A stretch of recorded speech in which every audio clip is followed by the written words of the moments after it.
와 아디아포라라는 제목으로 말씀을 나누겠습니다. Acts chapter 21 verse 14 to 26 with the title of Diaspora and Adiaspora for Christian. 디아스포라는 선교의 원칙을 말하는 것이고요. 아디아포라는 형제 사랑의 원칙을 말하는 겁니다. Diaspora is the foundational fundamental mechanism of the missionary work, and Adiaspora is the fundamental mechanism of the loving brothers and sisters. 인류의 역사는 모두 인간의 선택이었기에 그 책임은 인간이 집니다.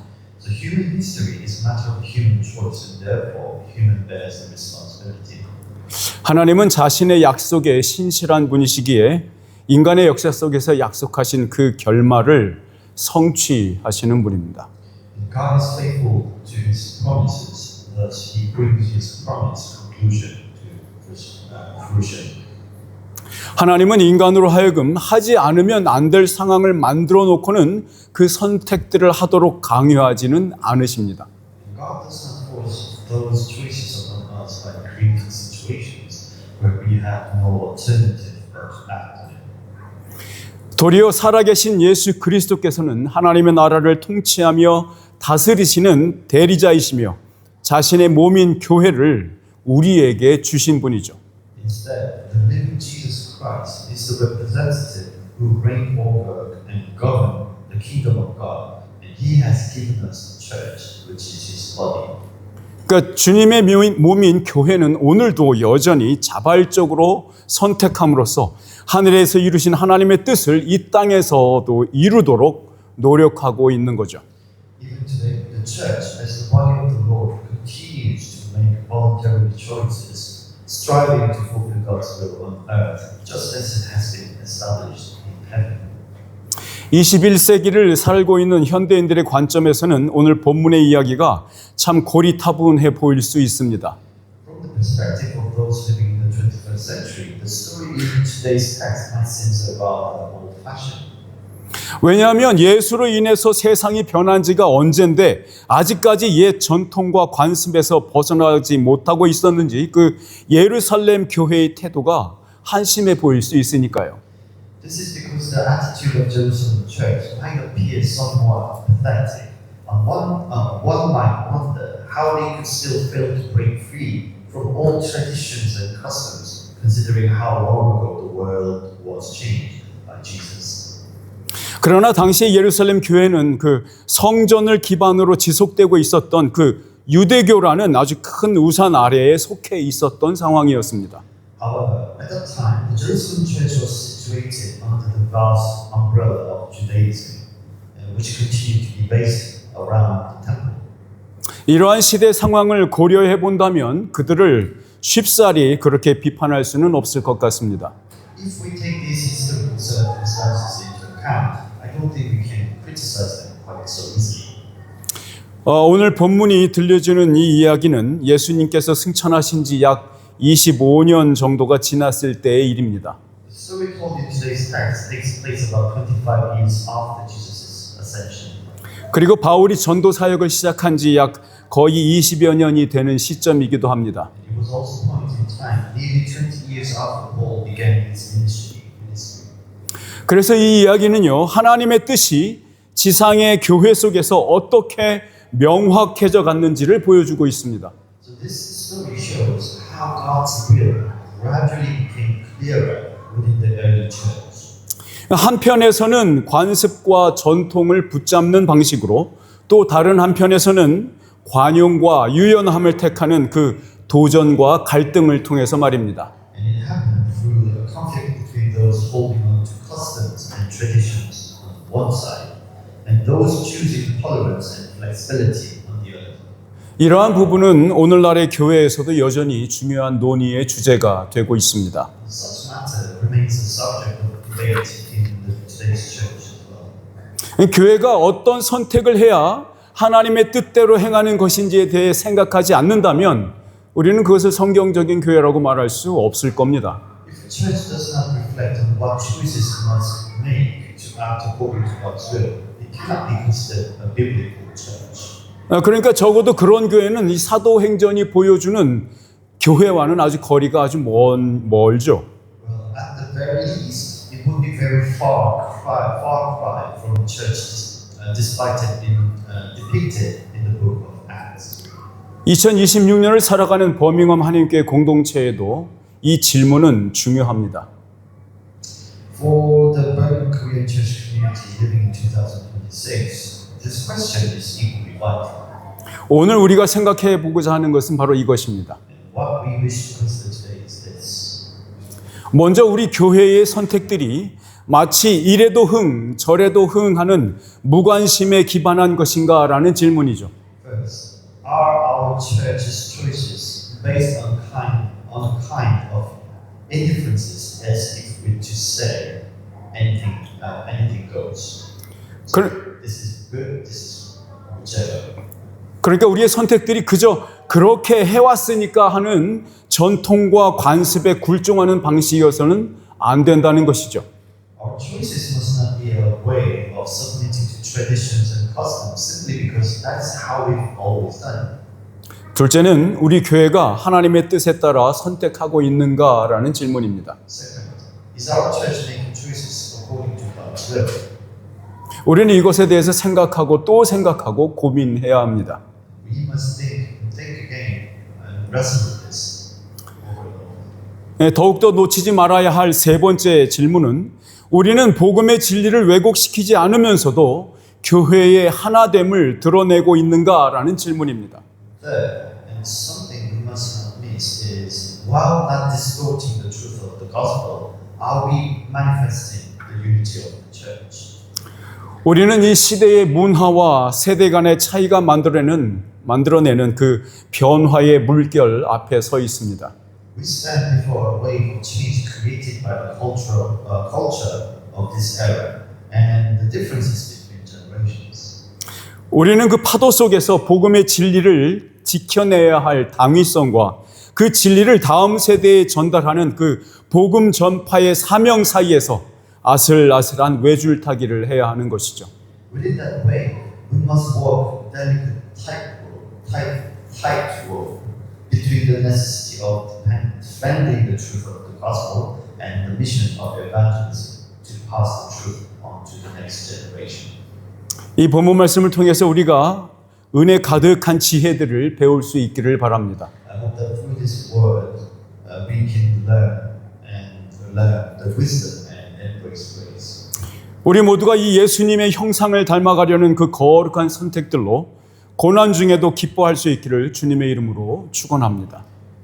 I 아멘. pray in the name of the Lord that all of us may be able to rejoice even in suffering through holy choices that resemble the image of Jesus. 자, 오늘의 이야기는 이렇게 시작하고 있어요. Today's text starts like this. 가이사랴에서 그곳의 형제들과 눈물로 이별한 바울 일행은 도보로 걸어서 3, 4일 걸리는 예루살렘을 향해서 이동했죠. After a tearful farewell with the brothers in Caesarea, Paul's party moved towards Jerusalem, a journey that takes about 3 to 4 days on foot.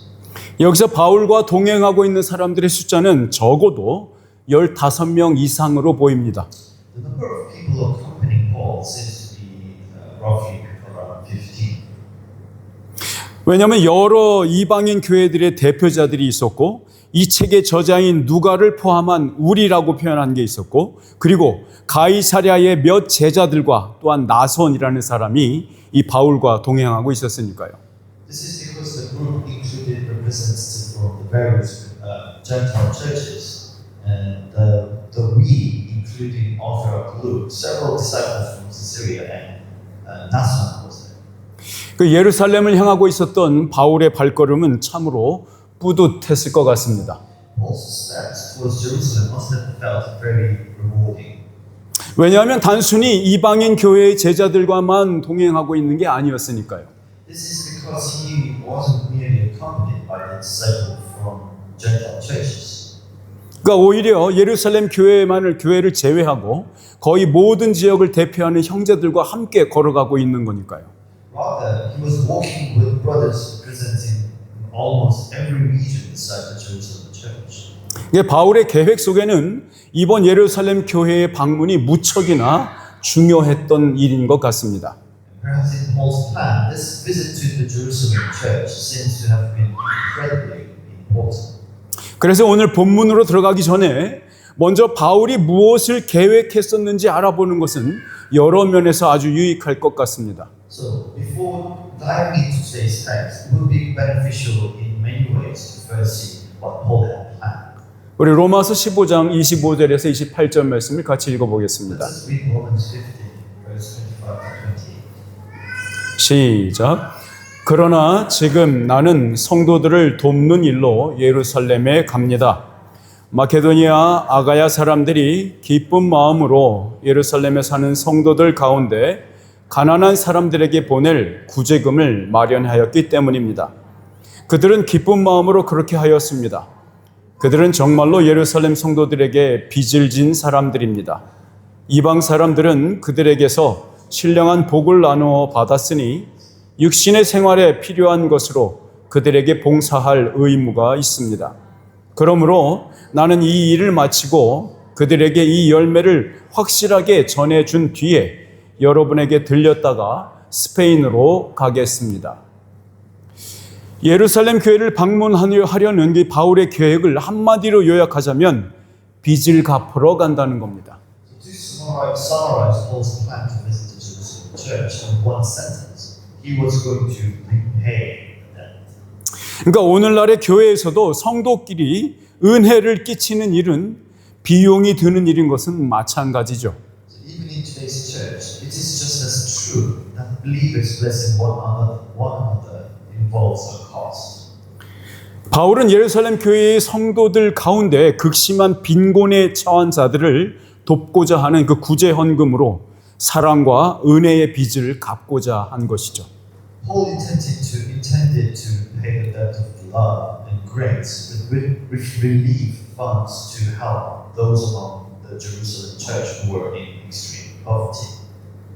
바울은 이 일을 마치는 대로 로마 교회를 방문하고 싶어 했고 스페인에 가고자 했습니다. Paul intended to visit the Roman church as soon as he finished his task and then head to Spain. 아마도 바울의 생각에는 이것이 마지막 선교 여행이 될 것임을 직감하고 있었기 때문인 것 같습니다. Perhaps Paul had his intuition that this would be his final missionary journey.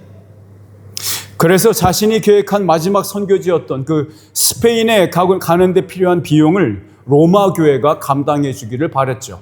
Therefore, he hoped the Roman church would cover the expenses necessary for him to go to Spain, his planned final mission destination.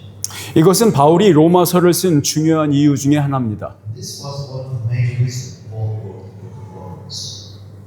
어쨌든 바울의 가르침에 따라서 이방인 교회들은 예루살렘 교회에 대하여 갚아야 할 빚이 있다고 생각했죠. And as Paul told us, the Gentile churches felt they had a debt to pay to the Jerusalem church.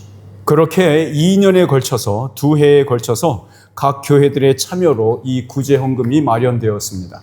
Thus, the relief fund had been prepared over 2 years with the participation of each church. 자, 그렇게 예루살렘에 도착한 바울은 예루살렘 교회를 대표하는 예수님의 친동생 야고보를 만납니다. So having arrived in Jerusalem, Paul met James, the half-brother of Jesus, who represents the Jerusalem church. 바울은 예루살렘 교회의 장로들 앞에서 그간의 이방인들 가운데서 하나님께서 하신 일을 상세하게 보고했어요. Before the elders of the Jerusalem church, Paul reported in detail the work God had done among the Gentiles. 사도 바울은 지난 10여 년 동안 하나님께서 이방인 가운데서 어떻게 일하셨는지 그렇게 사람과 헌물의 열매를 자랑스럽게 꺼내놓았죠. The Apostle Paul proudly presented the fruits, both people and offerings, of how God had worked among the Gentiles over the past decades or so. 아마도 이것은 오순절 추수의 절기에 딱 맞는 기쁨이었을 겁니다. Perhaps this was a very, very good and representative present for the Pentecost. 예루살렘 교회에서 결의하여 배포한 그 사도 칙령이 얼마나 시의 적절했는지 장로들을 칭찬하는 거죠. And he praised the elders for how timely the apostolic decree resolved and distributed by the Jerusalem church. 또 그 지침에 따른 사역이 어떤 열매를 거두었는지 감사하고 있는 겁니다. And he also expressed gratitude for the fruits harvested by the ministry following those guidelines. 그러니까 한마디로 말하면 바울은 장로들에게 이렇게 말하는 겁니다. Perhaps in one sentence, Paul is telling the elders, 다 당신들 덕분입니다. 감사합니다. it was all possible because of you guys. Thank you.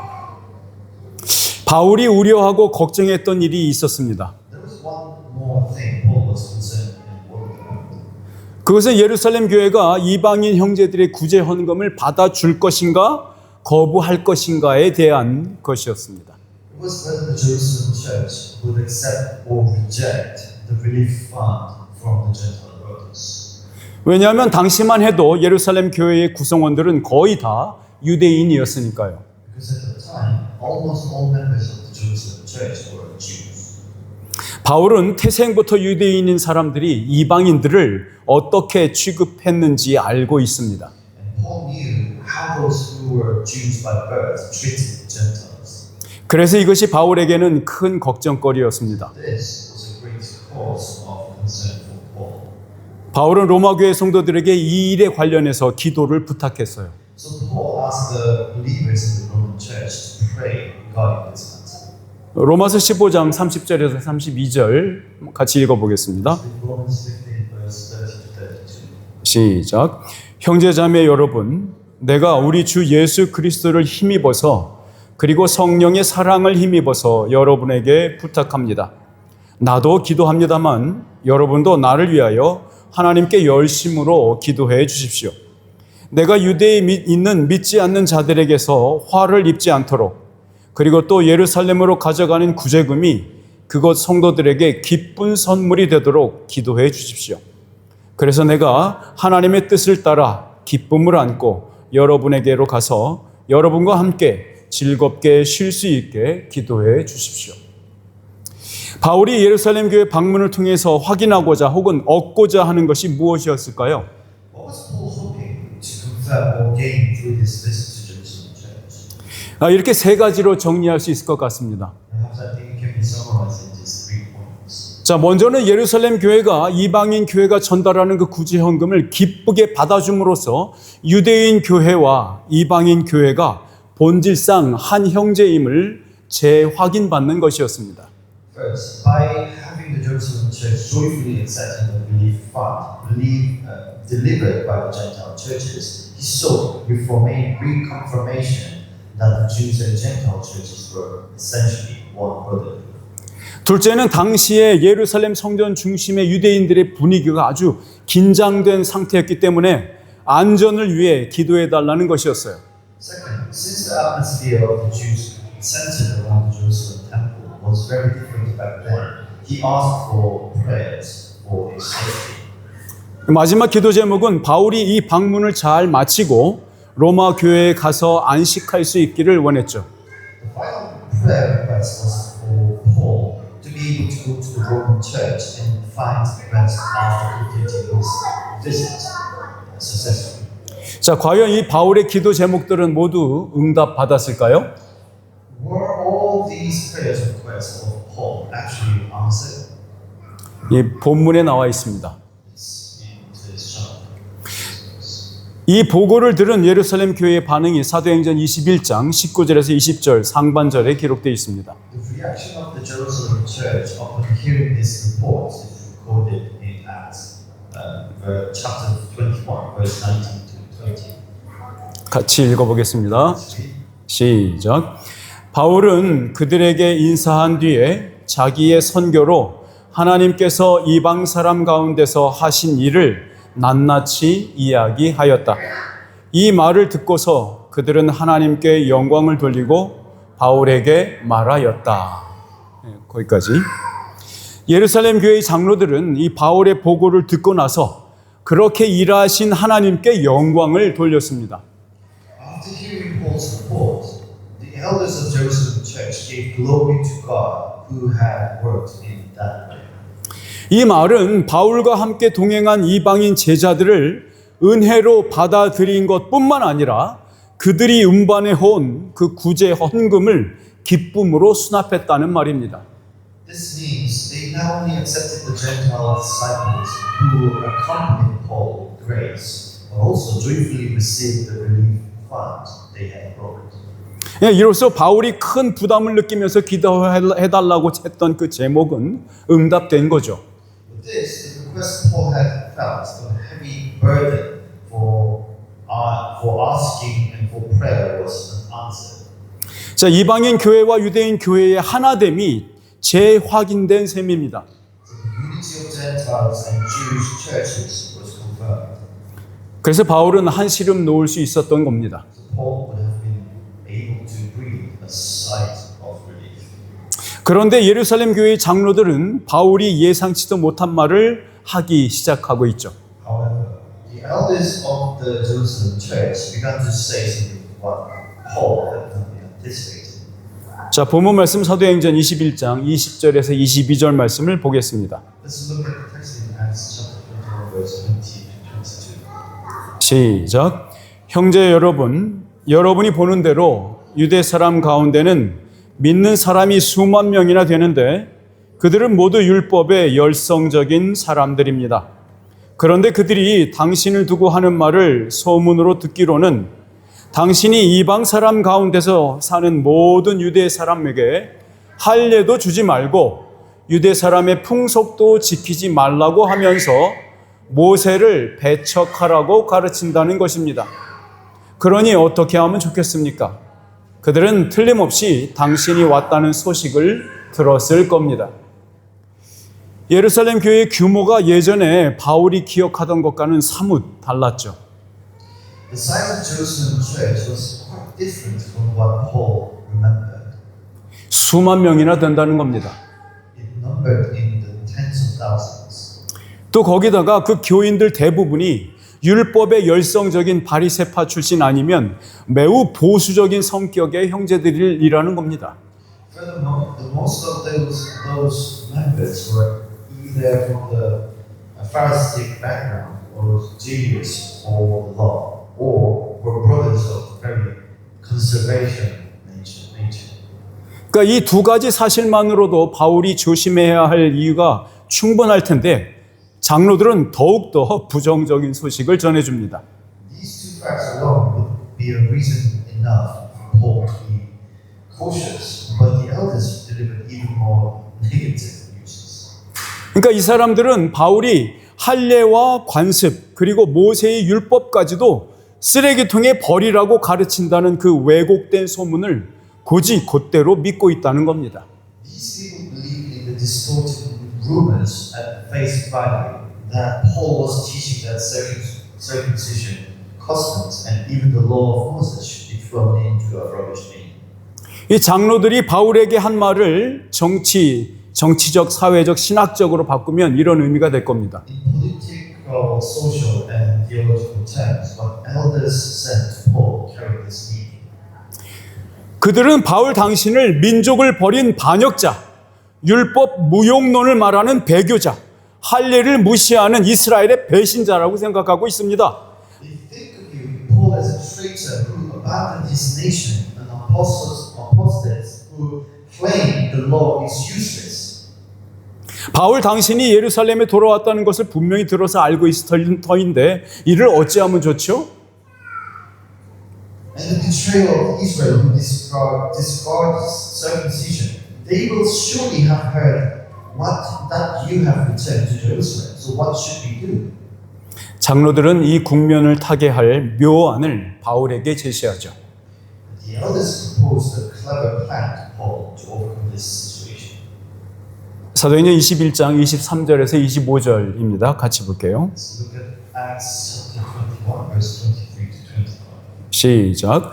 그러므로 당신은 우리가 말하는 대로 하십시오. 우리 가운데서 하나님 앞에 스스로 맹세한 사람이 넷 있습니다. 이 사람들을 데리고 가서 함께 정결 예식을 행하고 그들이 머리를 깎게 하고 그 비용을 대십시오. 그러면 사람들은 모두 당신이 소문이 전혀 사실이 아니며 도리어 당신이 율법을 지키며 바로 살아가고 있다는 것을 알게 될 것입니다. 그리고 신도가 된 이방 사람들에게는 우상의 제물과 피와 목매어 죽인 것과 음행을 삼가야 한다는 것을 우리가 결정해서 써 보냈습니다. 여러분, 장로들은 바울에게 정결례를 행하라고 아주 강권했습니다. The elders strongly urged Paul to perform the purification rites. 그 예루살렘 교회에 속한 형제들 중에서 한 달 동안, 한 달이죠. 한 달 거의 30일인데 한 달 동안은 반드시 자신들이 맹세한 것을 지키겠다고 서원한 사람들이 있었어요. Among the brothers belonging to the Jerusalem church, there was those who had made a vow to keep their pledge for on Thursdays. 장로들은 바울에게 이 네 사람을 데리고 성전에 가서 그들의 맹세한 기한이 그 기간이 끝났음을 신고하라는 겁니다. The elders told Paul to take these four men to the temple and report that the term of their vow had ended. 그렇게 그들과 함께 정결례를 행함으로써 다른 유대인 형제들에게 바울 자신도 율법을 준행하는 자임을 보여주라는 지시였습니다. The instruction was to show the other Jewish brothers, that Paul himself was a keeper of the law by performing the purification rites with them. 그러니까 게다가 바울까지 포함하여서 총 5명이 정결례를 행하는 데 드는 비용을 합하면 요즘 돈으로 거의 3만 파운드에 해당합니다. Moreover, the cost of the five of them, including Paul, performing the rites amounted to nearly 30,000 pounds. 바울은 갱그레아에서 머리를 밀었으니까 다시 삭발할 필요는 없었지만 다른 4명은 머리도 밀어야 했죠. Since Paul had already had his hair cut at Caesarea, he did not need to shave it again, but the other four did. 대신에 바울은 자기가 가져왔던 자신의 그 머리카락 뭉치를 화목제단에 불에 넣어야만 했습니다. Instead, Paul had to place the bundle of his own hair into the fire of the fellowship altar. 이 이야기를 읽는 오늘날의 독자들은 이런 질문을 갖게 될 겁니다. Today's readers, upon reading this story, will likely have this question. 아니, 예수님께서 십자가로 모든 제사를 단 한 번에 성취하신 게 언젠데 아직도 제사를 드리고 있는 거지? Wait, how long has it been since Jesus fulfilled all sacrifices once and for all? Through the cross, and yet they are still offering sacrifices? 게다가 바울은 왜 그 제안을 받아들이고 있는 거죠? 라고요. Furthermore, why did Paul accept that proposal? 당시의 예수 공동체는 네로 황제의 핍박을 받기 7년 전이었고, 그리고 대제사장 안나스가 야고보를 처형한 그 사건이 있기 전 5년 전의 상황이었습니다. So the Jesus community at that time was in a situation 7 years before the persecution by Emperor Nero, and 5 years before the high priest Ananus executed James. 이 두 사건은요, 예수 공동체를 유대교로부터 분리시키는 결과를 가져왔고요, 로마의 공식적인 박해가 본격적으로 시작되게 한 분기점이 되었습니다. These two events resulted in the separation of Jesus' community from Judaism and became the turning points where official persecution began instead of Roman tactical rule. 그러니까 예루살렘 그 성전 중심의 유대교와 분리되기 전의 예수 공동체는 나사렛파 혹은 형제들 단합체라고 불렸습니다. So before separating from temple-centered Judaism in Jerusalem, the Jesus community was called Nazarene sects or the Union of Brothers. 그러니까 유대인들 사이에서는 예수를 따르는 유대인 그룹이라고 인정된 거죠. In other words, among the Jews, they were seen as a Jewish group following Jesus. 그러니까 초기 예수 공동체는 여전히 그 성전 중심의 유대교를 보호막으로 사용하고 있었습니다. So the early Jesus community was still using temple-centered Judaism as a protective children. 바깥으로 흩어지지 않고 모여있던 예루살렘 교회는 복음의 핵심적인 가치를 수행하기보다는 안정적으로 새만 불리고 있었던 형국입니다. The Jerusalem church, which stayed gathered rather than scattering outwards, was in a position where it was steadily increasing its numbers rather than fulfilling core gospel values. 여러분, 이거를 신학적인 면에서 보면 그들은 율법의 준행 여부를 예수를 믿음으로 받아들이는 그 일과 상응하는 일로 여기고 있었던 거죠. Theologically, they were regarding the observance of the law as something corresponding to the accepting Jesus through faith. 놀랍게도 바울은 이 정결례를 행하라는 지시를 반박하지 않고 순순히 받아들입니다. Surprisingly, Paul accepted the instruction to perform his purification rite without refuting. 왜 그랬을까요? Why did he do so? 바울이 예루살렘 교회의 장로들의 제안을 수용할 수 있었던 근거는 뭐였을까요? What was the base upon which Paul could accept the proposal of Jerusalem church's elders? 자, 우리는 그 근거를 바울이 사역 초기에 기록한 것으로 보이는 갈라디아서에서 찾을 수 있습니다. The answer can be found in Galatians, which seems to have been written early in his ministry. 자, 갈라디아서 3장 26절에서 29절 같이 읽어보겠습니다. Let's look at Galatians chapter 3, verse 26 and 29. 시작. 여러분은 모두 그리스도 예수 안에서 믿음으로 하나님의 자녀가 되었습니다. 누구든지 그리스도와 연합하여 침례를 받은 사람은 그리스도로 옷을 입은 사람입니다. 유대 사람이나 그리스 사람이나 종이나 자유인이나 남자나 여자나 차별이 없습니다. 그것은 여러분이 그리스도 예수 안에서 다 하나이기 때문입니다. 여러분이 그리스도에게 속하여 있으면 여러분은 아브라함의 자손이요 약속을 따라 유업을 이을 사람들입니다. 바울에게 있어서 바울에게는요, 이 유대인들처럼 율법을 지키든지 그렇지 않던지 또는 할례를 받든지 받지 않던지 전혀 상관이 없었습니다. To Paul, it mattered not at all whether one kept the law like Jews or not, or whether one was circumcised or not. 왜냐하면 그런 것들과는 관계없이 오로지 예수 안에서 믿음만으로 하나님의 자녀가 되는 것이 유일한 원칙이었기 때문에 그렇습니다. Because, regardless of such things, the sole principle was becoming a child of God through faith in Jesus alone. 바울은 엄마가 유대인이었던 디모데에게는 할례를 받으라 했던 반면에 전혀 이방인이었던 디도에게는 할례를 받지 말라고 가르쳤던 것을 기억하시죠? You remember that Paul told Timothy, whose mother was Jewish, to be circumcised, whereas he taught Titus, a complete Gentile, not to be circumcised. Right? 자, 그러니까 바울에게는 그리스도에게 속했냐 아니냐가 가장 중요한 진리였습니다. In other words, the most important truth was whether one belonged to Christ or not. 바울은 이 제안을 그리스도 안에서 하나 된 교회에 대한 믿음을 깨트릴 수 있는 것으로는 생각하지 않았던 겁니다. Paul did not consider this proposal as breaking the faith in the church that is one in Christ.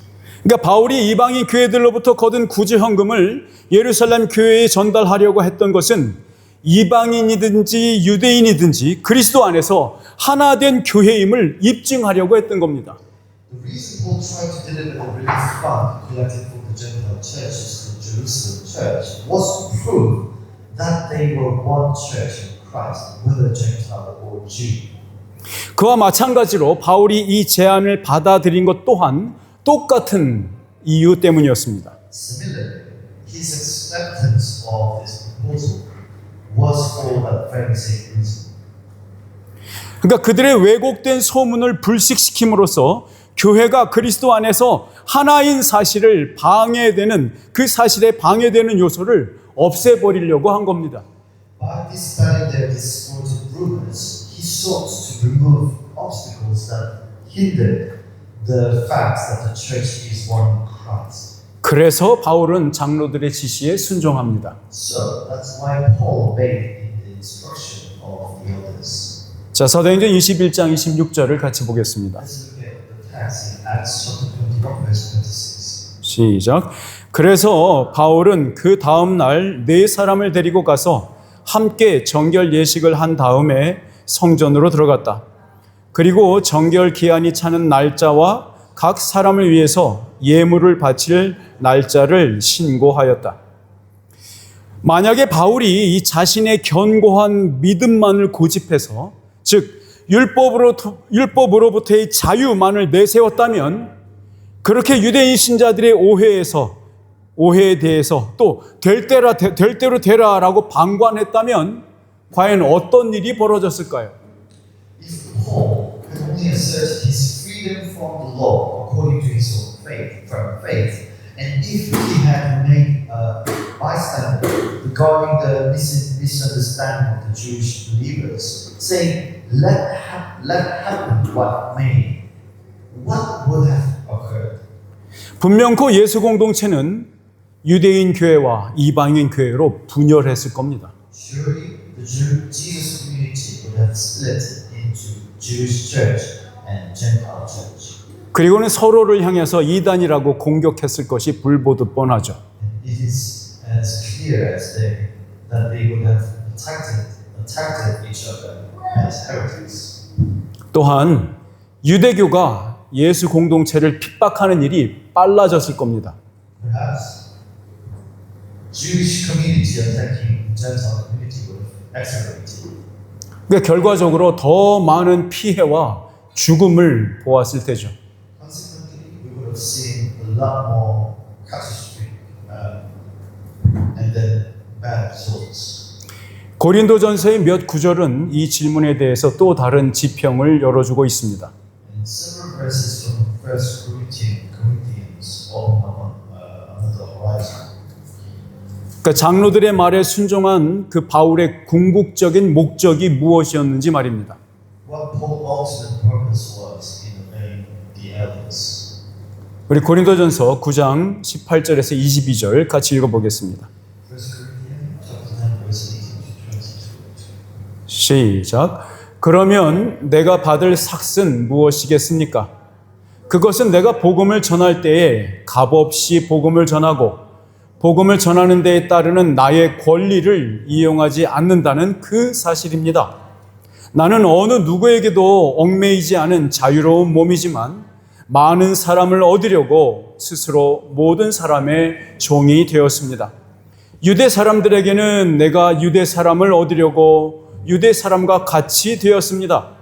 율법 아래에 있는 사람들에게는 내가 율법 아래에 있지 않으면서도 율법 아래에 있는 사람들을 얻으려고 율법 아래에 있는 사람과 같이 되었습니다.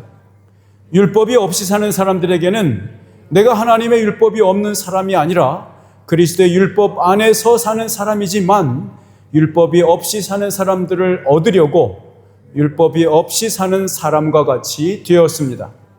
믿음이 약한 사람들에게는 내가 약한 사람들을 얻으려고 약한 사람이 되었습니다.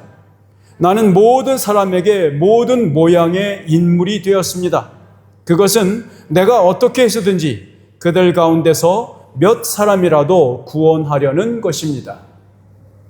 바울은 사도의 권한을 행사하지 않기로 선택했습니다. Paul chose not to exercise his apostolic authority. 바울은 자유인이었지만 스스로 모든 사람의 종이 되기를 선택했죠. Though Paul was a free man, he chose to become servants to all. 바울은 아직도 율법 아래에 있었던 그 약한 자들에게는 율법 아래에 있는 사람과 같이, 율법이 없는 사람에게는 율법 없이 사는 사람과 같이 되기를 선택했죠. For the weak who were still under the law, he chose to be like one under the law. For those without the law, he chose to be like one without the law. 여러분 여기 이 구절을 주목하여 보시기 바랍니다. Please take note of this particular verse. 우리가 읽었던 22절 하반절입니다. It's the second half of the verse 22. 나는 모든 사람에게서 시작. 나는 모든 사람에게 모든 모양의 인물이 되었습니다. 그것은 내가 어떻게 해서든지 그들 가운데서 몇 사람이라도 구원하려는 것입니다. 여러분, 우리를 구원하시는 예수 그리스도의 그 성육신의 원리는 바울에게서 선교의 전략이 되었던 겁니다. The principle of the incarnation of Jesus Christ, who saves us, became the missionary's strategy for Paul. 이것이 디아스포라입니다. This is diaspora. 예수님도 성령님도 자신의 자리를 떠나서 우리 인간의 자리로 오신 것, 이것이 디아스포라입니다. Jesus and the Holy Spirit leaving their own place and coming to us. And this is diaspora. 바울은 믿음이 약한 유대인들, 즉 율법에서 아직 벗어나지 못한 자들을 위해서 이러한 선택을 했던 겁니다. Paul made this choice for the Jews, for those faithful and weak. 다만 얼마만이라도 그들을 구원하고자 했던 겁니다. Those who had not yet broken free from the law, specifically for the purpose of saving at least some. 사랑하는 여러분, 우리는 이 본문에서 어떤 배움을 얻어야 하겠습니까? My beloved people, what lesson should we receive from this text? 바울은 예수님의 제자였습니다. Paul was a disciple of Jesus. 바울이 한 선택은 예수님에게서 배운 것이었습니다. The choice Paul made was something he learned from Jesus. 그러면 우리는 무엇을 기준으로 선택을 해야 할까요? Then, what should be the standard for our choices? 여기 우리는 아주 짤막한 예수님의 말씀을 마주하고 있습니다. Here, we face a very brief word from Jesus. 이 말씀이 교회인 여러분들의 행동과 말의 기준이 되어야 합니다. This word must become the standard of the actions and speeches of you, the church. 왜냐하면 우리 모두는 예수님의 제자이기 때문에 그렇습니다. Because all of us are disciples of Jesus. 바울이 예수님의 제자였던 것처럼요. Just as Paul was a disciple of Jesus. 우리의 섬김과 희생은 우리가 예수님의 제자인 것을 증명할 유일한 선택입니다.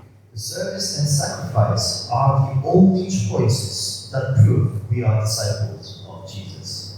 이것이 아디아포라입니다. This is our 차별 없이 본질에 집중하는 것, 그것이 우리의 원칙입니다.